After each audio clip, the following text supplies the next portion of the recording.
Hello, and welcome back to my basement. Sorry I haven't made a video in a while. I guess I just got caught up with other things.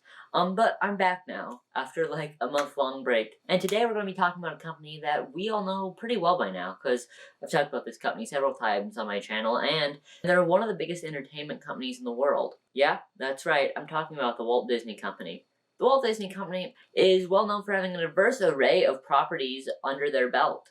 They control everything from like kid-friendly Disney and Pixar movies to Marvel and Star Wars properties to nature documentaries to beloved live-action classics to popular television shows to literally anything you can think of, like theme parks and merchandise. It's kind of crazy just how much of a stranglehold Disney has on today's popular culture. However, this wasn't always the case, particularly in the 1970s and early 80s.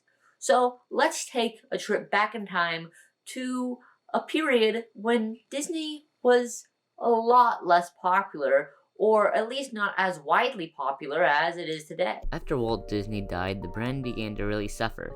At the time, the Walt Disney Company was primarily known for their animated films, but they still did produce and distribute live-action offerings. All of their films were rated G, which does not inherently mean the film was aimed at children, but only that it's suitable for all audiences. Despite this, Disney was seen as a brand who made movies purely targeted at children. The public's understanding of the Disney brand as one who only made child-friendly animated films really began to hurt them once their animated offerings began to worsen in quality without Walt's leadership.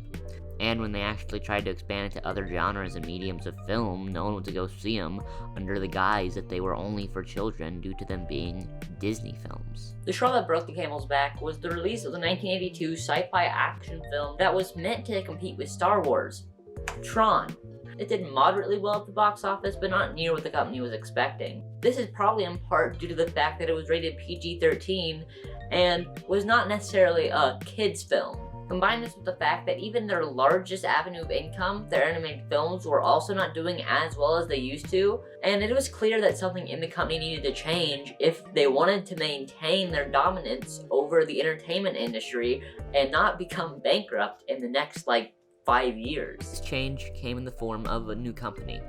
Since people thought that Disney movies were only for kids, a logical next step was to remove the Disney name from the equation to appeal to a wider audience. In 1982, the vice president of productions at Disney announced that Disney's more mature films would be produced and distributed under a new label. However, it wouldn't be until 1984 when the new label would be formed. This label, then titled Touchstone Films, was responsible for, at the time, releasing Disney's PG offerings. The first ever film they released was an immediate success, being 1984's Splash. They continued to release films that were considered too edgy for Disney's brand, even moving on to making R-rated films in 1986 and PG-13 rated films in 1987.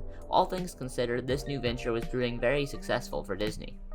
In 1986, Touchstone Films was renamed to Touchstone Pictures.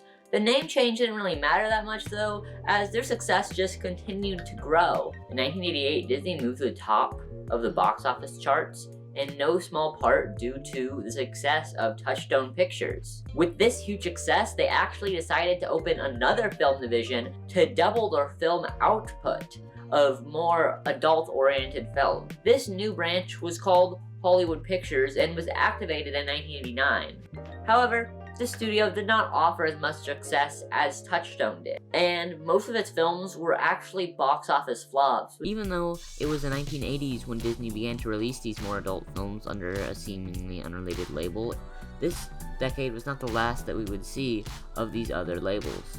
Into the 1990s, production of these films ramped up significantly, and in 1993, Disney acquired a distribution company called Miramax for $60 million.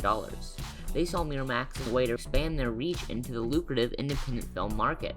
Under Miramax, Disney distributed and eventually funded films from a number of up-and-coming independent filmmakers. Among them were names like Quentin Tarantino, Kevin Smith, and Gus Van Sant. They also purchased distribution rights for several popular international productions like the Three Colors Trilogy and Chungking Express. Unlike Touchstone or Hollywood Pictures, Miramax had semi-autonomy from the Walt Disney Company, being run not by the Walt Disney Company itself, but instead by the Weinstein brothers. However, Disney still had the final say on what films that could and couldn't be distributed by Miramax, and several films that were considered either too adult, too provocative, or too controversial for the Disney brand were turned down. Miramax was also an immeasurable success for the Disney company. The success of all these studios continued throughout the 1990s. However, by the 2000s, it was clear something had changed. With the release of Pirates of the Caribbean: The Curse of the Black Pearl being Disney's first PG-13 movie released under the actual Walt Disney label, Disney saw that they didn't need to use these other film studios to produce and distribute these films anymore. They could release them themselves. The Disney name was no longer automatically linked to kids' property. They could literally produce any type of movie, and no one would really bat an eye. These studios became obsolete, and naturally because of this, these studios began to become left behind by Disney. Once new CEO Bob Iger took over in 2005, these studios began to either be shut down or sold off. First to go was Hollywood Pictures, which was already struggling by the mid-1990s. It was only natural that this studio get shut down first, as it didn't really have very many successes and was severely overshadowed by its older brother Touchstone Pictures. The last film released by the brand came out in April of 2007, and just like that, the label was no more, even though the closure of this label wasn't really a surprise to anyone. However, what was more of a surprise was Miramax. After the acquisition of Marvel Studios in 2009, Bob Iger confirmed Miramax is no longer a priority of theirs, and it was soon after sold to a holdings company called Film Yard Holdings. Touchstone, strangely enough, lasted for quite a long while afterwards.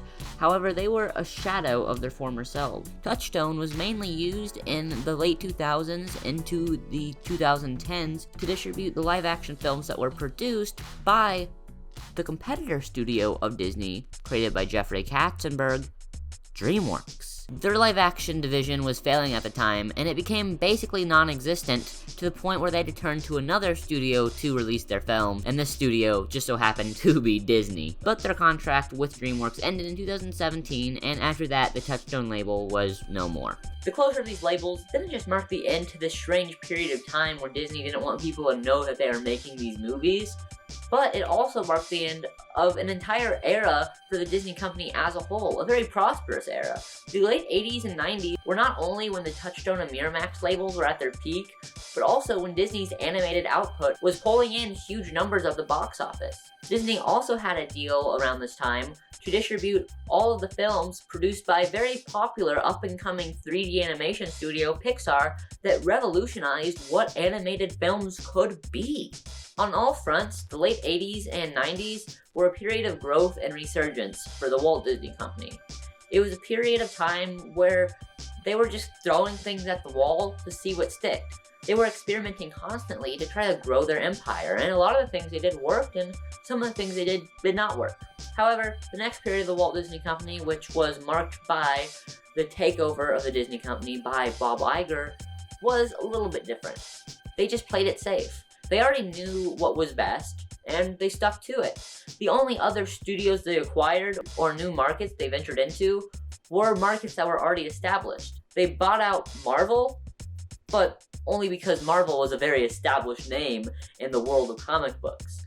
They bought out Star Wars, but only because Star Wars is one of the biggest franchises of all time, which, if you remember, they actually tried to compete with back in the 80s to not very good success. It's kind of come full circle, hasn't it? All in all, Disney was no longer known as a kids company anymore. They're known for many things, and Disney wanted to embrace that. And the best way to embrace that is to not hide their name behind these other labels. They were no longer needed. They are now merely a byproduct of a bygone era. Thank you for watching. If you'd like to see more of my videos, please subscribe to my channel and like this video because it really helps me out both in the algorithm and allows me to know what videos you guys want to see. So, that's all for now. Goodbye.